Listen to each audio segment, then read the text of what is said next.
آدمیوں کا حرص۔ حضرت عبداللہ بن مسعود رضی اللہ تعالیٰ عنہ فرماتے ہیں کہ 2 آدمیوں کی حرص پوری نہیں ہوتی، نمبر 1 طالب علم اور دوسرا طالب دنیا، مگر دونوں میں زمین و آسمان کا فرق ہے۔ پہلا اللہ کی خوشنودی کے لیے علم دین حاصل کرتا ہوا ترقی کی منزلیں طے کرتا ہے، تو دوسرا نفسانی خواہشات و حسب دنیا میں مبتلا ہو کر ذلت کے گڈھے میں نیچے گرتا چلا جاتا ہے۔ پہلا اعلیٰ، دوسرا ادنا، اور پہلا شریف اور دوسرا حقیر، پہلا محمود اور دوسرا مبغوض۔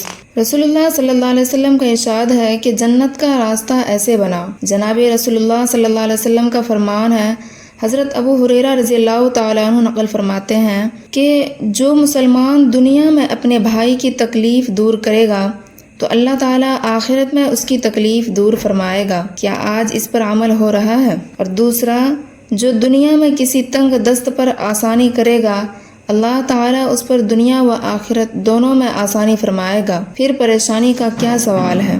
اور نمبر تیسرا، جو اپنے بھائی کی مدد میں لگا رہتا ہے اللہ تعالیٰ اس کی مدد میں لگا رہتا ہے، یعنی ایک مسلمان دوسرے مسلمان کی مدد میں لگا رہتا ہے اللہ تعالیٰ اس کی مدد میں لگا رہتا ہے۔